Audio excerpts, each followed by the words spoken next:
السلام علیکم ورحمۃ اللہ وبرکاتہ۔ ناظرین آداب، آج منگلوار ہے، جون کی 17 اور ذی الحجہ کی 19 تاریخ۔ پیش خدمت ہیں آج کی چند اہم سرخیاں۔ ناظرین، جموں کشمیر کے مشہور سیاحتی مقام کو دوبارہ کھولا جائے گا۔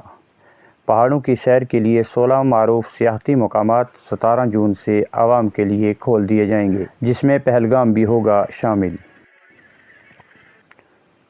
جموں کشمیر میں کرونا کے فعال کیسز بڑھ کر ہوئے 15۔ اس سال جموں کشمیر میں 18 کیسز ہوئے رپورٹ، مگر صحت حکام مستحکم۔ کسی بھی دہشت گرد حملے کو دیا جائے گا جنگ کا درجہ۔ ادھمپور میں گورنر نے اپنے خطاب میں کہا، ہر حملہ جنگ کا فعل تصور کیا جائے گا۔ پولیس اور فوج کو دی گئی ہے مکمل آزادی۔ اطلاعات کے مطابق آبی معاہدے کے تحت چناب سے پانی کے بہاؤ کا منصوبہ 113 کلومیٹر چینل جلد تعمیر کر کے زیادہ تر پانی پنجاب، ہریانہ اور راجستھان کیا جائے گا منتقل۔ ایران اسرائیل جنگ کے پیش نظر کشمیری طلبہ کو محفوظ مقامات پر کیا جا رہا ہے منتقل، والدین ابھی بھی تشویش میں۔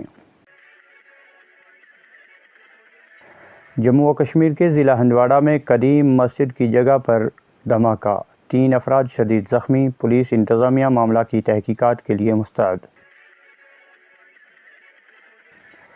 چھم اسمبلی حلقے کے بجلی مسائل کا اثر نو نوٹس۔ بجلی کے ریاستی وزیر ستیش شرما نے چھم کے بجلی انفراسٹرکچر میں فوری بہتری کے احکامات کیے جاری۔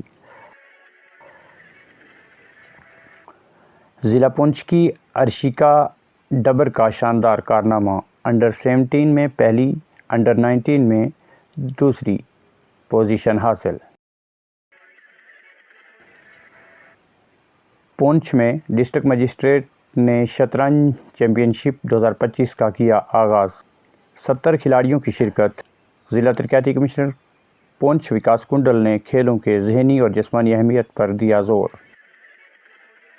ایک اطلاع، ضلع پونچھ کے معروف ادارہ جامعہ فیض القرآن قاسمی مارکیٹ منڈی میں مورخہ 22 جون بروز اتوار ایک عظیم الشان سیرت النبی کانفرنس و جلسہ دستار بندی کا پروگرام منعقد کیا جا رہا ہے۔ ادارہ کے مہتمم حضرت مولانا مفتی محمد شریف الحسن قاسمی کی جانب سے تمام اہل اسلام کو پرخلوص دعوت شرکت دی جاتی ہے۔ اطلاع ختم ہوئی۔ اسی کے ساتھ دیجیے اجازت، انشاءاللہ ملتے ہیں دوسرے بلیٹن کے ساتھ۔ مزید خبروں کے لیے ہمارے چینل کو سبسکرائب اور شیئر کرنا نہ بھولیں۔